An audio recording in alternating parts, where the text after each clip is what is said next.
Hello, everybody. Welcome into Sports by GSMC Podcast Network. I am your host, Jeremy Lapidus. Today is Friday, November 15th. Hope everybody having a great day today. We have a lot to go over today. Obviously, Friday, we're going to do our game picks, that being NFL and college football. But on top of that, we have other things to cover. The Thursday night football game. The Cleveland Cavaliers still undefeated through 13 games now. How much longer can that go on? We'll talk about all of that and more in just a second. But before we do, remember, if you would like to be an even bigger part of the show than you already are, all you need to do is go to gsmcpodcast.net. Or if you are on YouTube, you can use that super chat feature. If you do either of those two things, a message should pop up on the bottom of the screen for you, me, and everybody else around the world to see. If you do have a burning question about sports, anything at all that you would like to ask, go ahead and throw that in the comments. Throw it in the chat. I will get to it as soon as I possibly can. Thank you, everybody, so much for tuning in.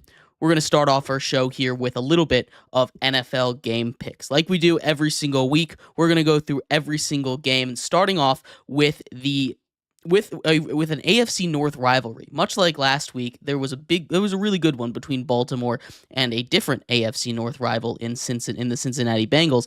This time, they get Pittsburgh. Pittsburgh off to a 7-2 start on the season. Russell Wilson, with his two weapons, his two jump ball receivers on the outside, have been playing really, really good football ever since he got his chance over there with the Steelers.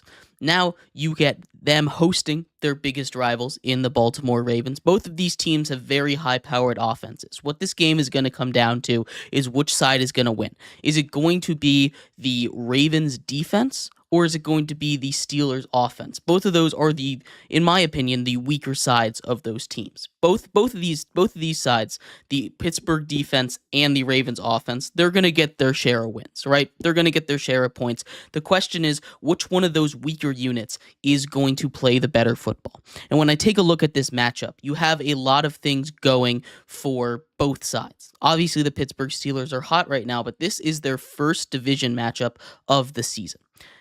It's at home, again, against rival, the Baltimore Ravens. This should be a really fun game to watch. Baltimore is favored by 3 in this one, and I think the way that offense has been playing, the way that it just seems near unstoppable against even some of the best defenses in the league. They've gone toe-to-toe with them, and they've come out pretty much unscathed. This is a team that I look at and I say, I don't think anyone can stop them. But on the other end, you want to talk about jump ball receivers against a really bad matchup, against a really good matchup for them. That's going up against this Baltimore Ravens secondary that has been one of the worst in football. George Pickens should have a huge day. We saw Mike Williams catch a touchdown against a similarly weak secondary in Washington last week. I think this is going to be a pretty high-scoring affair, which is kind of the opposite of what we expect. But I think Baltimore's offense is going to do just enough for them to get them by the Steelers. I think they win 31-26. Up next, we have a game that's a lot less exciting. You have the Jacksonville Jaguars traveling to Detroit to take on the Detroit Lions. The Lions coming off of a disappointing game that they found a way to win against the Texans on Sunday Night Football. Jared Goff throws 5 interceptions, this time going up against a Jacksonville Jaguars team that is going through it right now with injuries. Not only do they not have Tank Bigsby, who's come into his own, been kind of that lead back for them this season, but they also don't have Trevor Lawrence. He's suspected to have season-ending shoulder injury. Mac Jones played awful in his first start as a Jaguar last week. He gets another chance against a much weaker defense in Detroit. It's still a defense that's not going to be super easy to go up and down the field on, but you saw this is a defense that has its share of weaknesses. Again, if you're able to attack it, I think Mac Jones is due for a slightly better day. It's still not going to be fun for the Jaguars back there. That offense was just atrocious last week, and I don't expect it to get much better. I think the Jaguars escape they're gonna lose. The Detroit Lions are gonna absolutely destroy them. They win 37-13. The Rams travel to New England. The Patriots hosting. The Rams come in as 4.5-point favorites. The Rams coming off of a loss. They look like they were about to go on a run, lose on Monday Night Football to the Miami Dolphins. The Miami Dolphins and the Rams both teams that you don't want to let get hot. The Rams, coming off of that 3-game winning streak prior to that loss last week, they come into a game with the Patriots after a showing on offense where they didn't really, have that same kind of juice that you expect out of this Rams team normally. They weren't able to get the passing game going, especially giving up a lot of sacks to that Miami front. The offensive line needs to be a little bit better. They're getting some reinforcements back on that, but the defense for the Rams is the thing that I think is really going to carry them. Drake May's coming off of one of his better games, a 19-3 win over the Chicago Bears. Really, it was a whole team win for the Patriots. I don't think they're going to be able to do that again. The Bears are a team that like to shoot themselves in the foot, as we've seen over the last couple of weeks. I think the Rams come into New England. They are able to take care of business. I love that defense against this New England team, and I think they win pretty easily, 28-10. The Cleveland Browns, off of a bye week, travel to New Orleans to take on the Saints. Jameis Winston, I guess this is a revenge game for him, leaving the Saints last season, signing with the Cleveland Browns. Now he gets a chance to start. Cleveland Browns favored by 1 point on the road here. Saints coming off of their first win in 8 weeks. They had lost 7 straight heading into last week. That interim coach magic gives them a win. I'm not too optimistic about this team, though. The question with this one, and what really is going to be the turning point, as it's going to be with every single Cleveland game for the rest of the season, is are we going to get good Jameis Winston or are we going to get bad Jameis Winston? We got bad Jameis Winston last time he was out. I think he's going to tip his way back towards good Jameis Winston. This is a good matchup for him. That defense for the Saints is obliterated with injuries right now. I think he should be able to lead this Browns team to victory, but I feel like it's not going to be very easy. I have Cleveland winning this game, not very handily, 24-20. The Indianapolis Colts traveled to New York to take on the Jets. The Jets favored by 4 in this one.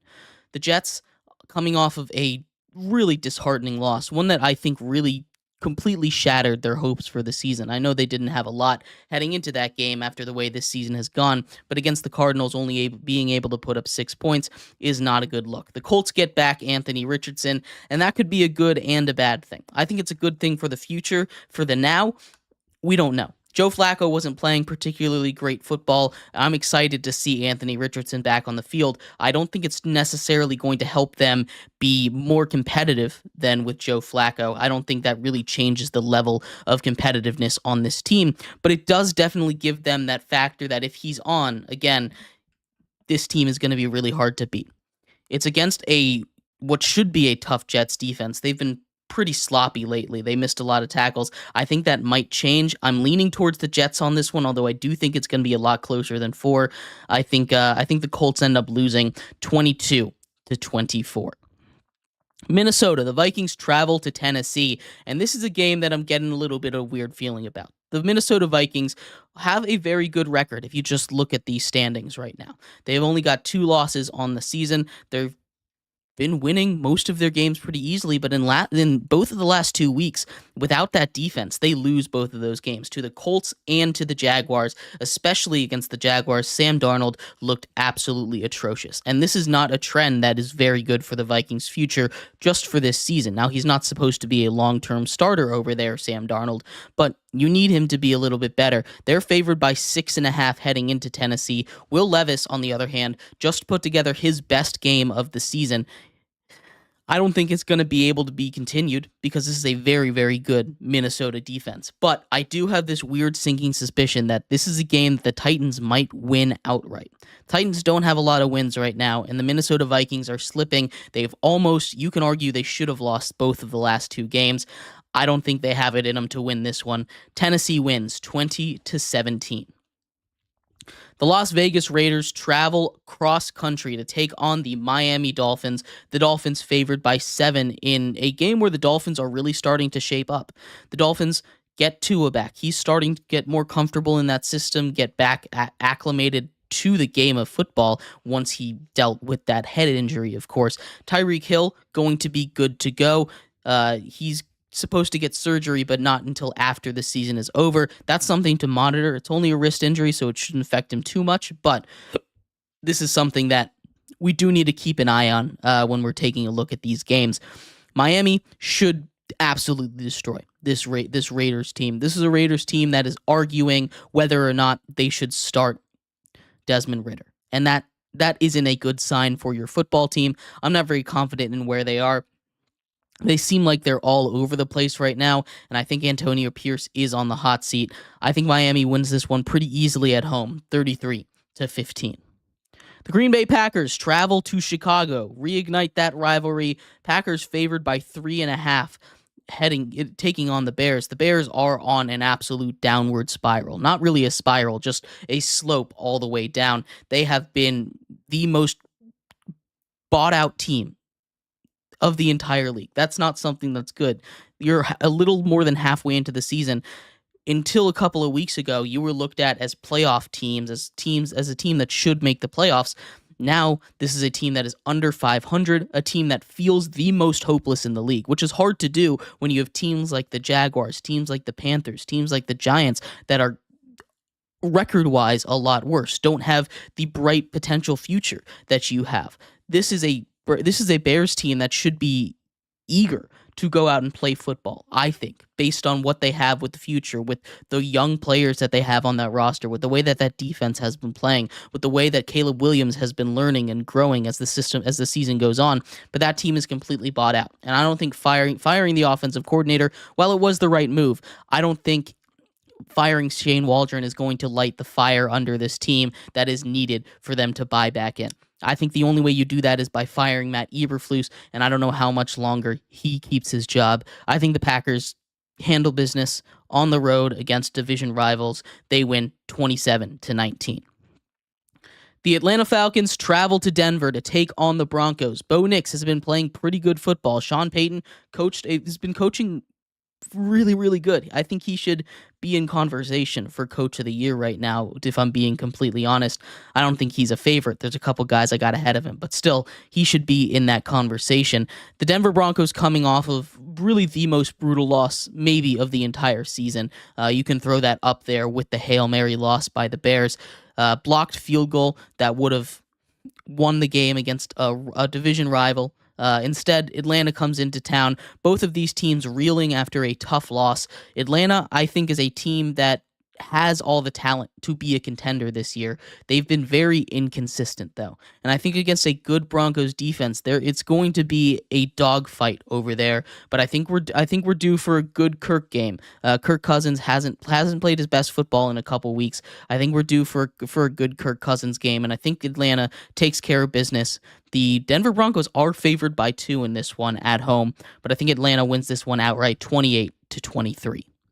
Seattle travels to San Francisco to take on the 49ers. 49ers favored by 6.5. Not sure about George Kittle in this one. He's questionable, although I would expect him to play, I think is what they're saying. He hasn't missed a lot of time due to that. Excuse me. He hasn't missed a lot of time due to that hamstring, but this is definitely a San Francisco team that is getting a lot better. The big addition, obviously, CMC. Christian McCaffrey is back. He didn't get into the end zone last week, which means he might get into the end zone twice this week against the Seattle defense that has been really prone, especially on the ground. This is a Seattle team that's losing pieces left, right, and center. They cut a starting linebacker. Their starting center just minutes ago announced that he was retiring. This is a team that's in shambles right now, and I think they're going to get absolutely dog walked on the road. San Francisco wins 30-20. The Kansas City Chiefs, maybe the game of the week here, travel to Buffalo to take on the Bills. The Bills favored by 2 at home. The Chiefs trying to extend their undefeated record to a nice even 10-0. The Chiefs at 9-0 have seemingly found every single way to win. And while the Chiefs have the Bills number in the postseason, in the regular season, the Bills tend to get these victories. This is at home, and I think that's going to be a big thing for the Bills. Obviously, going into Arrowhead is never easy to do, but coming into Highmark Stadium, taking on the Bills in Buffalo is also not easy. This is a Chiefs team that is very well coached, and they keep finding ways to win. This is going to be a marquee matchup. Always fun when Allen and Mahomes go against each other, but I think the Chiefs are going to find a way to keep on winning. If the Chiefs win this game, there's I don't think there's really another opportunity for them to lose the rest of the regular season, and we might see another undefeated team, the first time since 1972. I guess the first time since 2008 that a team finished undefeated in the regular season. This is one of those games that I think is going to give them a scare, but I think they're going to find a way to win, maybe go for 2 at the end to win it, but I think the Chiefs win 23-22. The Sunday night game, this one is going to be really interesting. The Cincinnati Bengals traveled to LA to take on the Los Angeles Chargers. The Chargers favored by 1.5 in this matchup. Cincinnati is a team that just seems to have a lot of bad luck. T. Higgins is ready to go. He's expected to play on Sunday night. This is huge for that offense, an offense that has been near unstoppable, but they're going up against the best scoring defense in the league in the Los Angeles Chargers. The Chargers are a team that, as they've gotten deeper into the season, they've let the playbook open up for Justin Herbert. They've allowed him to sling it a little bit, and that Cincinnati defense is prone to getting absolutely picked apart. Again, another team that, honestly, they're a lot better against the run than the pass. That's probably going to help them keep this close. I don't know how this is going to go, honestly. I think this is the biggest toss-up of the week. I'm leaning towards Cincinnati in this one. It should be a lot of fun, just because their offense, I think, is going to be a little bit too much for the Chargers to handle. They win 30-28. The final game, the Monday Night Football game, it seemed like a fun one heading into the season, but now the Houston Texans, reeling after a couple of brutal losses back-to-back, take on the Dallas Cowboys. The Cowboys are just injured up and down the lineup. Cooper Rush is going to be the starter. This is not going to be a super intriguing game. This is a get-right game for Houston, and they need to get right. Favored by 7 in this one. I think they take care of business pretty easily, and I think Houston comes out of there with a huge win for them, getting their season back on track. They win 26-14. But let me know what you think. I'd love to hear your thoughts on any of these games. We're going to take a quick break. When we come back, we turn our attention to college football. A bunch of games to go over from them. This is going to be a huge week as we get ready for the playoffs that are right around the corner. We'll talk about all the biggest matchups and a couple games that I think will be close. Coming up next here on Sports by GSMC Podcast Network. I feel like I'm losing my mind. Everybody in the world blind. Please, Lord, give me a sign, a sign. I feel like I'm losing my mind. Is everybody in the world blind?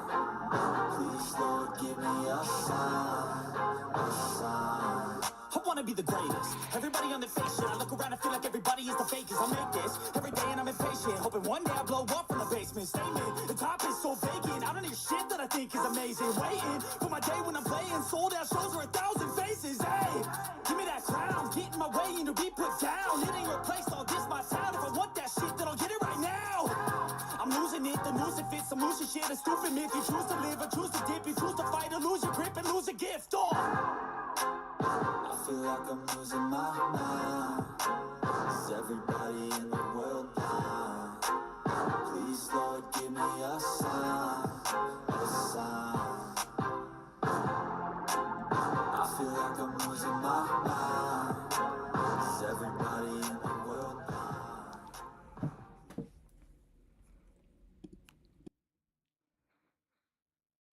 Welcome back to Sports by GSMC Podcast Network. I am your host, Jeremy Lapidus. Today is Friday, November 15th. If you were just tuning in, we just went over the NFL game picks. If you want to go check those out, it's earlier on in the show in our first segment.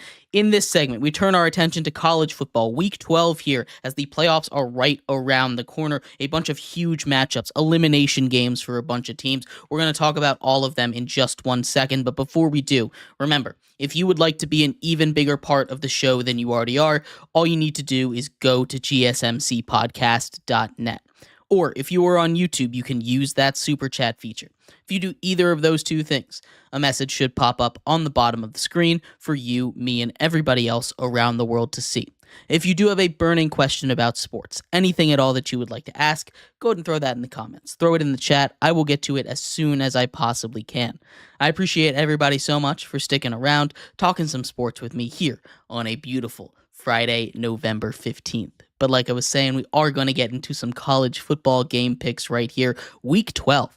College football playoffs are right around the corner. The playoff committee is they just came out with their second list, and it went crazy. People are going crazy over that. We talked about that a couple days ago earlier on in the week. But we're going to start this off not with an elimination game, but one that is very important for bowl eligibility. We're also getting to bowl clinching season for those teams that aren't going to quite make the playoffs. This is the one game tonight that I think has huge implications for that, as Houston takes on Arizona. Arizona favored by 1.5, and Arizona was ranked heading into this season. They've had a very, very disappointing season. They really need to go on a bit of a run here if they want to make a bowl game. I believe they still need a win. Both of these teams not eliminated yet, but it could be a bowl elimination for Houston if they are to lose this one. This should be a close one. Arizona favored by 1.5 at the nightcap for week 12 on Friday. But, I think Arizona takes this one. I think their offense is just too overpowered a little bit for Houston, but they should put up a fight. Arizona wins 31-28. Getting into Sunday's matchups, the Texas Longhorns, number 3 in the nation, a little bit of controversy there, travel to Arkansas to take on the Razorbacks. We've seen craziness happen in Arkansas. Like I've been saying all season, when you step onto that field in Fayetteville, all logic seems to go out the window. And I know I've used that as an excuse to pick upsets for Arizona a whole bunch. And we got one of those right in Tennessee, but they've kept a couple games close. The last time we said that, they got absolutely blown out by Ole Miss. And I know there's a lot of controversy right now, and Ole Miss is playing some of the best football in the nation, point blank period right now. Texas favored by 12 in this one. I think this game is going to be a lot closer to the way that we saw it go down with Ole Miss than it did with Tennessee. I think Texas comes out of this one looking a lot better than they did heading in. They win 43-27. Utah travels to Colorado, and this is a trap game if I've ever seen one. Colorado controls their own destiny to the playoff. They win, and they're in. They just need to win out at this point. They're number 17 in the nation. Utah coming off of a brutal loss in the Holy War to their rival BYU. BYU wins in a little bit of controversial fashion. Utah has been having a nightmare season, but it looks like they figured thing out. They figured a little bit of stuff out, especially in that first half. In the first half, their new quarterback started for the first time. Rose came out there and looked really, really good, looked really competent, got the ball out to the receivers. The run game has always been really good for Utah, and that defense is going to cause problems. On the other side for Colorado, that offense is going to do its jobs. The question is the defense going to be able to play like they have basically this whole season, or again, are they going to revert kind of like they did at the beginning of that Texas Tech game, and kind of at the end? They kind of let them in a little bit, let them start to come all the way back. This is going to be this is probably their biggest test, and this is a game that I think really should be on upset alert for Colorado. A lot of people don't have it that way. I do think they win this one, though. Utah loses. Colorado gets a huge win, probably the hardest one left on their season until the Big 12 title game. They win 33-23. Clemson travels to Pitt, and this is probably the second hardest opponent that they've had to face all season. That's crazy for me to say. Clemson hasn't really played anybody outside of Georgia, who they got destroyed. Pitt is this week. Louisville, who they also got destroyed by. Pitt is in that top 3 right there. Pitt just fell out of the rankings. They've lost 2 straight. Questionable about Eli Holstein at their quarterback. That's going to be a big one. Clemson's favored by 12 in this one. This is a game that they must have. Every single game from now on is an elimination game for Clemson. They need help to get in. They need to win out, and they need SMU or Miami to lose another game in order for them to get into that ACC title game. If they don't, they're not going to make the playoffs. That's just how it goes right now. Clemson, I think, will find a way to get this win, but it's going to be very uncomfortable for them. They win 27-21, and this game also on upset alert. Number 25, Tulane travels to Navy. The midshipmen were ranked for a while. They got absolutely destroyed by Notre Dame. Then they lose another one to Rice in a weird one with a weather delay in the middle of it. Tulane, I think, is just a buzzsaw. Tulane favored by 7. I don't think that's nearly enough. I think you can double that and still take it. I think Tulane destroys Navy. They win 41-24. Syracuse traveling to Cal. The Golden Bears need a win in order to stay bowl eligible. Syracuse already bowl eligible, but I think they're a better team than the Bears. This is on the road. They have to travel across country, which is a tough one, and they just took a bad loss to Boston College, a game that I definitely thought they were going to win. But the Orange are a formidable team. If you let them stay in it, they'll find a way to keep it close. I think 9.5 is way too many points, but I do think Syracuse finds a way to get this upset. They win 31-30. Virginia, after a huge win against Pitt, where the defense really stepped up in that second half, they have another big test, traveling to South Bend, Indiana, to take on the number 8 Fighting Irish. Again, this is another game where it's elimination, especially for the Irish. If the Irish lose another game, they're not making the playoffs. That's just how it's going to go as a team that doesn't have that conference championship buffer. The Notre Dame Fighting Irish are favored by 21.5 in this game, but Virginia's been very feisty all season long. We know this Notre Dame team, when they can run the ball, is really hard to stop, but I think this Virginia team can put up a little bit of a fight. They've been playing a lot better than I expected them to do all season long, and I think 21.5 is way too much. I still think Notre Dame gets the win, but not by 22. They win 30-17. Number 22, LSU travels to Florida. Florida, a team that's been playing a lot better recently. If they can get DJ Lagway back for this game, I think there's a real chance they win this. Even without him, I think they're on upset watch. LSU is the way that they just got absolutely destroyed by Alabama. I think there's a little bit of blueprint on a way to beat LSU. You see the games that they've lost. It's the ones where the opposing team really gets the run game going. That's what you need to beat this LSU team. Otherwise, they're going to win. LSU, a team that I think is definitely better than Florida. Florida, as long as they can keep it close, should keep their heads held high. I'm taking LSU to win, and backs against the wall elimination game for them. They win 31-27. Our first ranked matchup of the week, as number 23 Missouri, I can't believe they're still ranked, travels to number 21 South Carolina. South Carolina favored by 14, and I don't think this is going to be particularly close. Missouri should get absolutely destroyed. They've only lost 2 games, but almost all of their wins have been last second heart palpitation kind of games, right? These are the games that you look at and you're like, ugh, I guess we should keep them ranked because they're winning, but I can't look at this Missouri team and take them seriously. South Carolina has been one of the hottest teams in the nation, and especially at home, I think they should roll. I have them winning 30-14. Arizona State traveling to Kansas State, and this is one of these games that I think could be one of the games of the week. Arizona State just on the outside looking in of the Big 12, on the outside looking in of the college football playoff rankings. This I think should be this I think is going to be a really good battle at Kansas State. Kansas State plays sloppy sometimes. If they play clean football, they win this game, but especially if Scadaboo, the running back for Arizona State, is in there, this is one of those that I think is going to be really close. Kansas State favored by 7.5. I think they do pull out a win, but it's not going to be by that much. Kansas State wins 33-30. Nick Faldy says Tyson's going to win on YouTube. Absolutely. I'm very excited for that fight. We'll get to that later on in our show. I also think Tyson is going to win, but that we'll go into a little more detail later on. Couple more games to go over.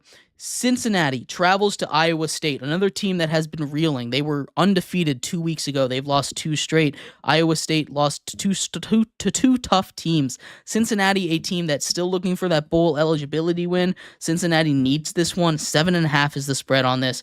I think Cincinnati doesn't quite have enough, but I think they'll keep it close, as they have for most of the games this season. Iowa State wins 31-27. And finally, again, another game that could potentially be the game of the week. Upset alert here for the number 6 team in the nation, as Kansas finally seeming like they've gotten their groove back after a massive win at Iowa State, after taking down Kansas State just a couple of weeks before, or at least keeping it close. This is a massive, massive game for them. Kansas is not going to make the playoffs, but they can play spoiler here for a BYU team that's having a magical season right now. Kansas BYU is favored by 2.5 in this one, and this one I could really see going either way. The way that Kansas is playing, it's hard to pick against them, but what Kansas's Achilles heel had been all season long is the fact that they were turning the ball over, and no defense in the entirety of college football has been as good at turning the other team over as BYU has been. Because of that, I'm taking BYU to win in a thriller. I think BYU wins 36-33. But let me know what you think of any of these games. I'd love to hear your thoughts. We're going to take a quick break here. When we come back, we will break down the Thursday night football action between Washington and Philadelphia. Stick around for that. We'll be right back here on Sports by GSMC Podcast Network.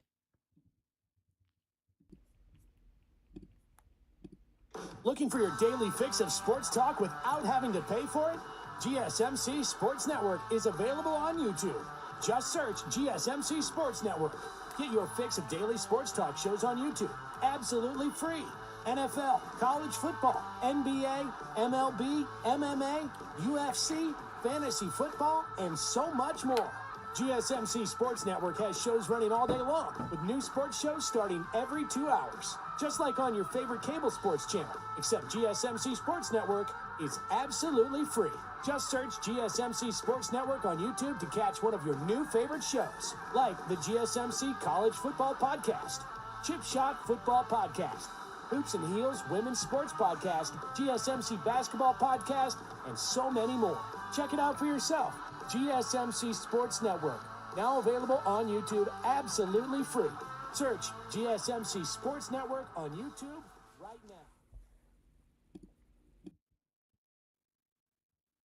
Welcome back to Sports by GSMC Podcast Network.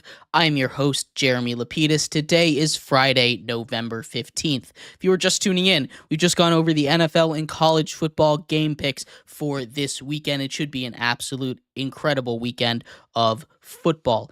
In this segment, we turn our attention to the Thursday night football action from yesterday. A massive game for the playoffs for the NFC East, a battle between Washington and Philly for division supremacy. We'll break all of that down in just 1 second. But before we do, remember, if you would like to be an even bigger part of the show than you already are, all you need to do is go to gsmcpodcast.net. Or if you are on YouTube, you can use that super chat feature. If you do either of those two things, a message should pop up on the bottom of the screen for you, me, and everybody else around the world to see. If you do have a burning question about sports, anything at all that you would like to ask, go ahead and throw that in the comments. Throw it in the chat. I will get to it as soon as I possibly can. I appreciate everybody so much for sticking around, talking some sports with me here on a beautiful Friday, November 15th.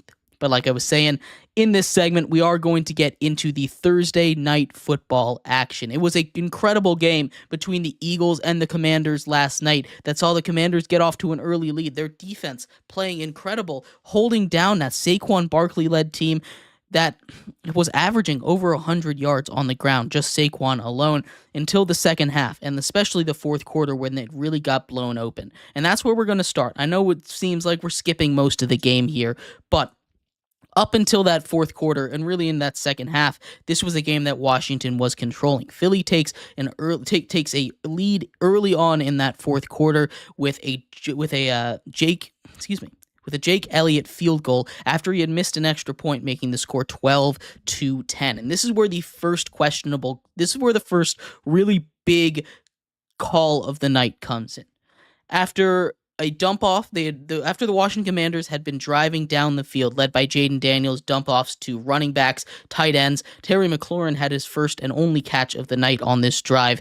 They made a questionable call about the spot of the ball. A first down that looked like it was a first down catch and run that looked like it resulted in a first down to me when I was watching. They called it 2nd and inches. From there, Brian Robinson Jr. proceeds to get stuffed not once, but twice, leading to a 4th down and 1 from 2nd down and inches at about their 30-yard line. This would have been a 44-yard kick for Zane Gonzalez, who had already hit a 45-yard field goal earlier on in the game. It also would have given them the lead. Now, in their shoes, I understand both decisions. I personally would have taken the points. You have the ability to take the lead in the fourth quarter against a team that just has the better talent than you, that you've been playing really good defense against. You get the ball back with the lead. And I understand the idea that Dan Quinn had, trust the offense. Unfortunately, it turns into a disaster play. 4th and 1, looks like they're going to run some kind of counter play, something like that. Snap gets bobbled by Jaden Daniels at the line. He tries to make something out of nothing, gets absolutely stuffed behind the line, and the Eagles take over on downs. From there, they march down the field a little bit. A wide open pass from Jalen Hurts to tight end Dallas Goedert. He finds a seam, starts running down the sideline, and then a punch out by this Commanders team gives them hope for a second before the backup tight end Grant Calcaterra comes in and picks up that fumble. That was the second big play of the game. Immediately after that, Saquon Barkley runs in his first touchdown, eclipses the 100-yard mark, and at that point, it is a 2-possession game. It's now a 9-point game instead of it being a 6, potentially 7, which I assume Nick Sirianni would have gone for 2 if they had scored after, scoring a touchdown on the next drive if the Commanders had kicked that field goal. That changes the entire face of the game right there.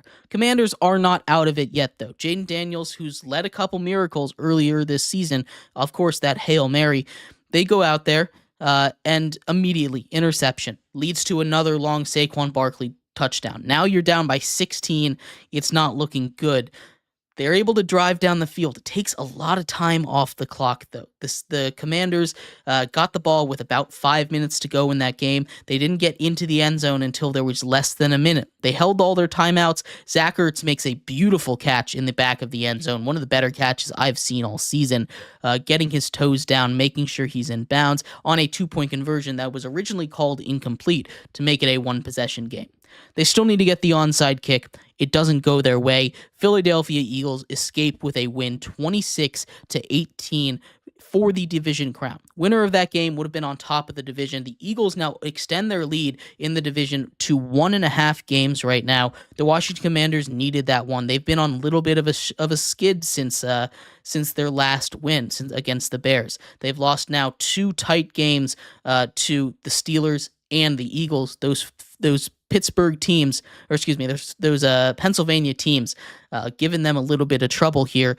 This is a Washington team that is still in the playoff picture, basically controls their own destiny. They've built a little bit of a cushion up, but this is kind of following that path that Cliff Kingsbury teams like to follow. They start off really hot, and then they cool down the stretch. This happened when he was the head coach of Arizona a whole bunch. This happened when he was the offensive coordinator at Texas Tech a whole bunch. This is just the way that a lot of his teams go. There's not really a real reason why. My theory for why is he runs a very simple offense. He runs a lot of screens, a lot of short game, and teams start to pick up on what he does.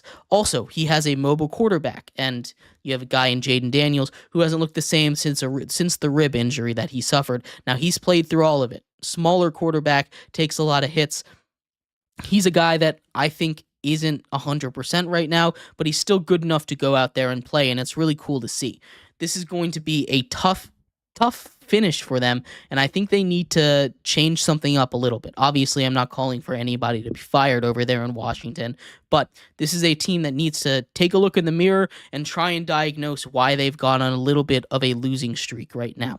As for the Philadelphia side, that was a historic win for them. This is the first time in history they've been 8-2 or better in 3 straight seasons. Nick Sirianni has coached this team very successfully. Now, I have my gripes with him.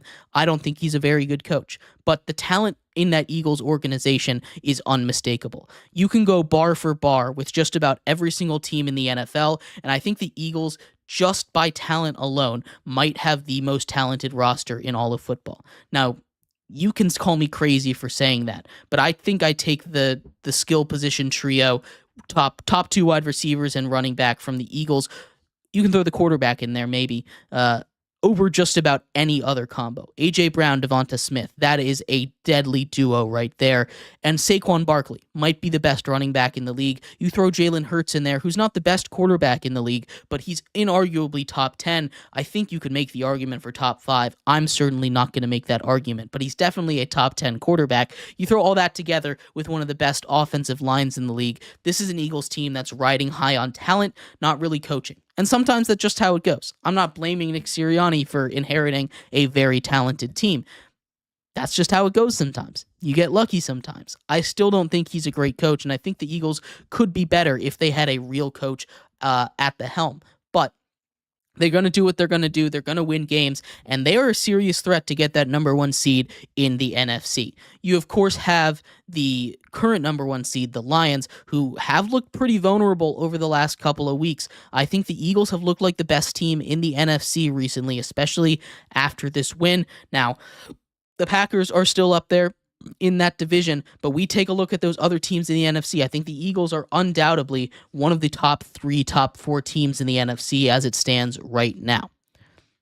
Overall, it was a really good game by the Eagles. They overcame a slow start. That's one of those things that they had struggled with in the past, overcoming slow starts. Jalen Hurts again plays clean football. He goes into the tent for concussion evaluation, comes out, says he's okay.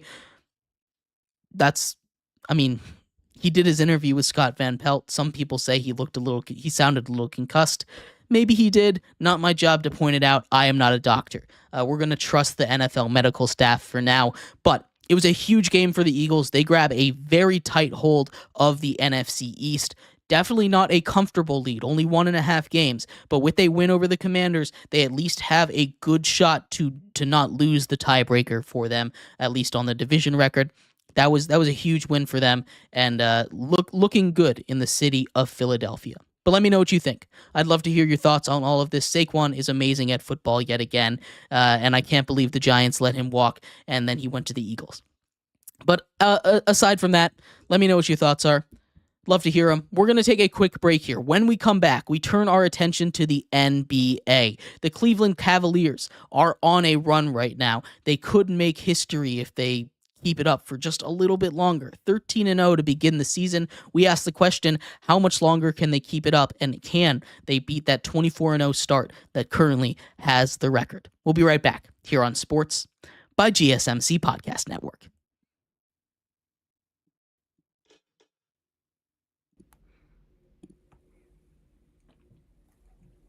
For the best and latest podcasts available anywhere, go to the podcast app on your cell phone and type in GSMC to access free content-rich podcasts on health and wellness, book reviews, sports, entertainment, relationships, social media, movies, technology, finance, and even weird news.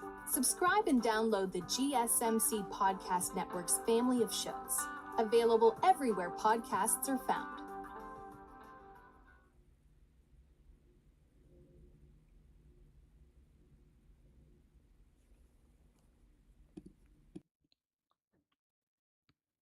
Welcome back to Sports by GSMC Podcast Network.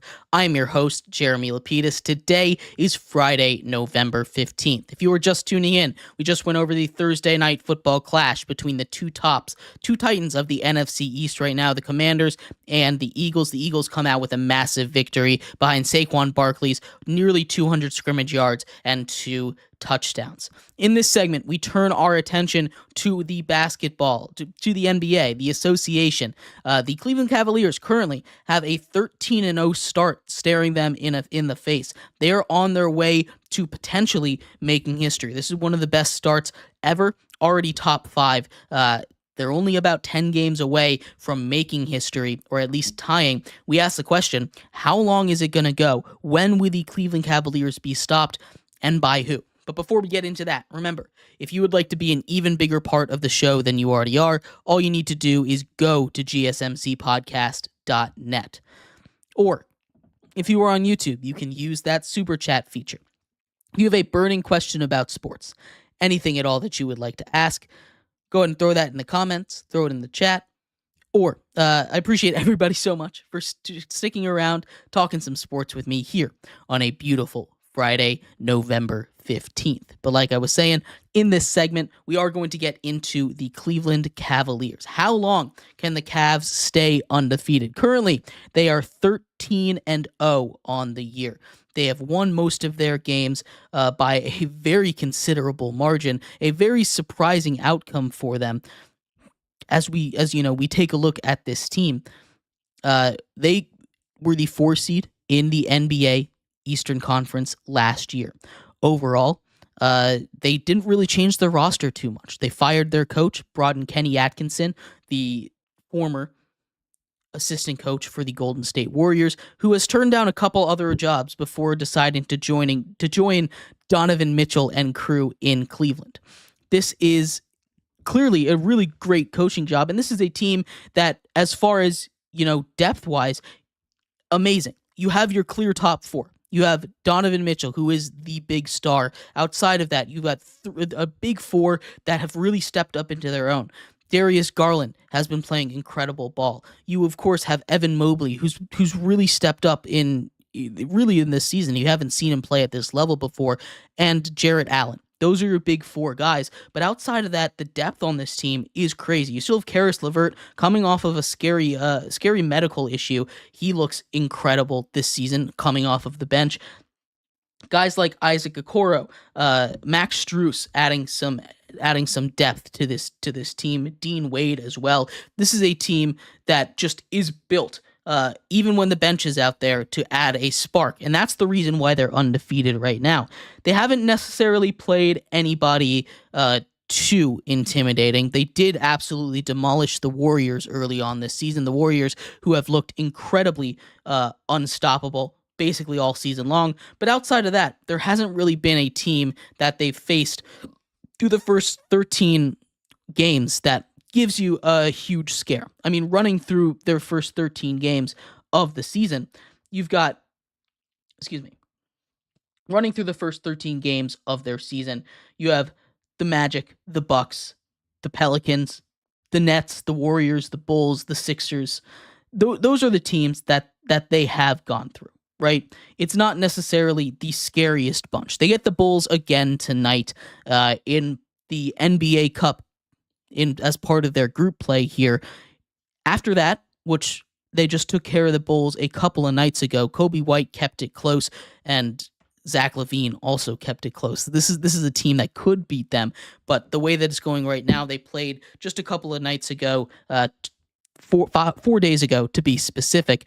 I'm not too worried about the Bulls winning and stopping the streak. Then they have the Hornets, a scrappy team led by some young stars. Again, not too worried about them. The one that immediately I'm the most worried about is on Tuesday the 19th. They take on the Celtics on the road in Boston as part of that NBA Cup. If they get past that one, I think that's the one I'm highlighting as their first loss, because that will be by far their hardest game of the season. They got destroyed by them in the playoffs last year, so it'll be a bit of a rematch to test how much better they've really gotten, although that series might have been one of the closer ones that the Celtics had to play all playoffs long.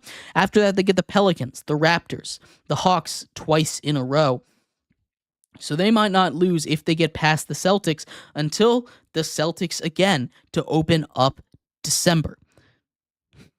Again, if they're able to somehow beat the Celtics again. They get the Wizards and then the Nuggets, and that's the next game I would flag. Those are the games that I'm a little bit worried about. So as we get into it, this is a team that can be undefeated, maybe even break the record, as long as they get past the Cavs in Game 16. I think there's a real shot they can get to 18-0, maybe 19-0, and really start to chase history. This is a Cavs team with the way that they've playing defensively, especially offensively, with how deep that team goes, with how the emergence of some of their young stars are. That's where I would put this team at, a team that, as long as they get past the Celtics, I think they'll definitely get to 14, maybe even 15, but then they run into the Celtics, and that's going to be a tough one. But we'll see. The Celtics are a very tough team, but the way their Cavs are playing right now, I'd put them in a game with the Celtics on just about any situation. But let me know what you think. So I'd love to hear your thoughts. How far do you think they're going to go? We're going to take a quick break here. When we come back, we take a look at the Mike Tyson, Jake Paul, John Jones, Miocic fights that are coming up tonight and this weekend. Some massive fights around the world of UFC and boxing. We'll talk about all of that and more coming up next here on Sports by GSMC Podcast Network.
Welcome back to Sports by GSMC Podcast Network.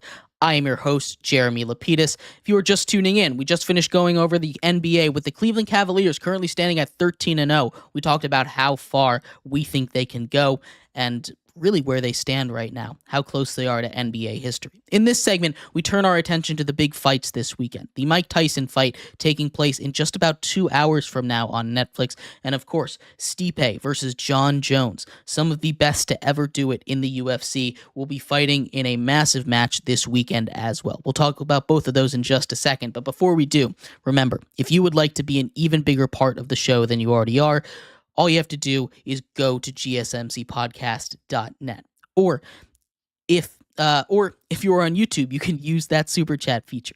If you do either of those two things, a message should pop up on the bottom of the screen for you, me, and everybody else around the world to see. If you do have a burning question about sports, anything at all that you would like to ask, go ahead and throw that in the comments. Throw it in the chat. I will get to it as soon as I possibly can.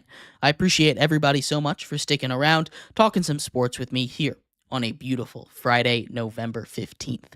But like I was saying, in this segment, we are going to get into the Jake Paul versus Mike Tyson fight, as well as the Stipe versus John Jones fight. We'll start off with the one that's happening tonight, just a couple of hours away, Mike Tyson. And as Nick Fadley said just a couple of segments ago, he thinks Mike Tyson will win. This is going to be a really interesting fight. And obviously, this is more of a gimmick fight than than the next one we're going to talk about than John Jones versus Stipe, right? This one is going to be this feels like a lot more of a gimmick. You have Jake Paul, who's trying to really get himself known as a boxer more than a YouTuber here. It's an interesting situation over there, and he's done a lot of boxing. He's kind of transitioned more into the sports world than anything else. But Mike Tyson, the guy he's choosing to fight, who is a living legend, no doubt about it, but he's also 60 years old. So there's going to be an asterisk on this fight, just like there has been with just about anything else he has done. This should be a fun one. There's clearly a good amount of animosity. There was a slap from Mike Tyson to Jake Paul that had to get him separated on Media Day yesterday. This is one of those things that I feel like is getting played up a little bit. They're both making so much money from this. This is going to be interesting. I don't know how much Mike Tyson really has in the tank. Obviously, Jake Paul is 40 years younger than him. He's in really good shape to be doing boxing professionally right now. He's got I'm pretty sure he's undefeated right now, or maybe he has one loss. I'm not entirely sure, but this is a Jake Paul that, you know, has a lot of power in his punches. Now, Mike Tyson, obviously the king of power in the ring. I just don't know how much of it he has left at 60 years old. if this is a quick fight, if this goes by in the second round, I think Mike Tyson wins. But as the longer this drags out, the longer this fight goes, I think Jake Paul starts to have more of an advantage. And I'm not saying Mike Tyson is out of shape. I'm just saying as a 60-year-old man going up against a 30-year-old guy, the age gap is definitely going to start to show when you're doing something as intense as boxing. And I think because of that, Jake Paul has the advantage unless it ends quickly. So as much as I want to say Mike Tyson is going to win, as much as I want to sit here and tell you that I think Mike Tyson will, I think at the end of the day, Jake Paul is going to be able to extend this fight long enough to where he has the advantage and he comes out on top, maybe not in a decision, but maybe like a late round knockout or something like that. As far as the other fight John Bones Jones taking on Stipe. These are two legends in the sport of UFC. Obviously, Stipe, known as the best UFC heavyweight of all time. John Jones could have been known as is known as one of the best fighters in the UFC. He's had his fair share of troubles dealing with drugs on and off of the out of the ring. It's one of those things that just kind of sucks because when you go out and you see him fight, he is maybe the best fighter I've ever watched in one of these organized sports. John Jones is. Because of that, I think I'm going to lean with John Jones on this one. Again, Stipe, a legend in his own right, but I think John Jones, again, we're going to point to the age thing a little bit. I think John Jones is a little bit younger, and I think we're going to go with him on this one. But let me know what you think. I'd love to hear your thoughts. And thank you, everybody, so much for tuning in to today's episode of Sports by GSMC Podcast Network. Hope everybody has a great weekend. Go tune into these college football and football games. We'll talk about everything that transpired in the weekend on Monday. I'll see you same time, same place. I've been your host, Jeremy Lapidus. You have been listening to Sports by GSMC Podcast Network, and I will see you then. Bye-bye.